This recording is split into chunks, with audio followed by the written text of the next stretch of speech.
Today, here on Lights and Buttons, we're going to be taking a brief look at two low-cost Fitbit alternatives that run under $40. And they are the Zururu Y39, which runs for $35, and the Amazfit Band 5, which runs at $30. Both of which have really good reviews on Amazon, and since I never owned a Fitbit or any fitness tracker before, I figured I'd start with something cheap and see how I like them.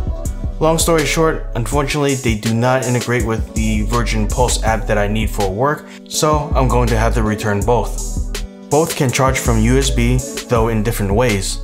The Y39 charges by having you first pull the strap off at a 45-degree angle to expose the metal contacts. I'm not sure if this will introduce more wear and tear, but that's how it's designed. But I guess this protects the contacts against some moisture. The Band 5 has an easy to use magnetic charger that will snap onto the bottom. However, I don't know if liquids will be an issue long term since the contacts are exposed. Besides that, I wish the charging cable was a bit longer. The Y39's band is like what you find on a traditional watch, and the Band 5 has a slightly harder to use button that snaps into place. Both have apps that automatically set the clock and also pull the data from the device via Bluetooth. The way to pair them is through the app rather than the phone itself, at least from my experience. The Zururu Y39 uses the H-Band app, and the Amazfit Band 5 uses the Zep app. The Y39 uses a single control button to go through the various screens. Long tap for 3 to 4 seconds to go into a submenu. The text is large and easy to read, although the number of steps is stored on the second screen.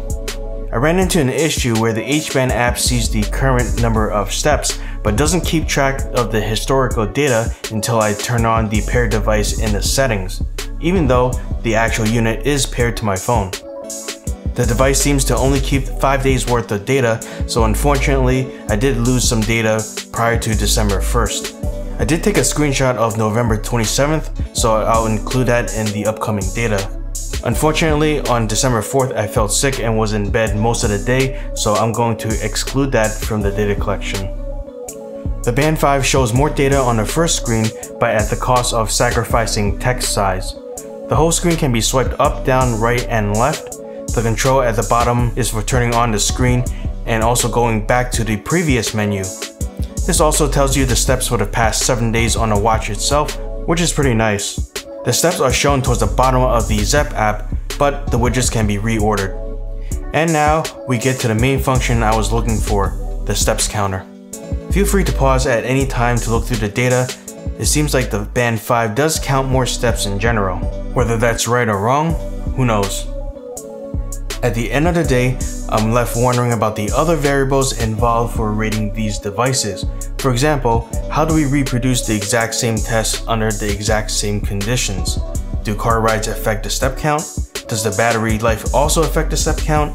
Also, another thing to consider is that for my phone, if I accidentally leave the phone on the table and I walk away, the pedometer doesn't count the steps. Between the two, I go for the Amazfit Band 5 for its functionality, although the Zururu Y39 is a bit more visually appealing. Or perhaps it's worth spending a little bit more money for something like a Fitbit device. What do you think? And that's all for today's video. Don't forget to like, share, and subscribe as always, and I'll see you in the next video.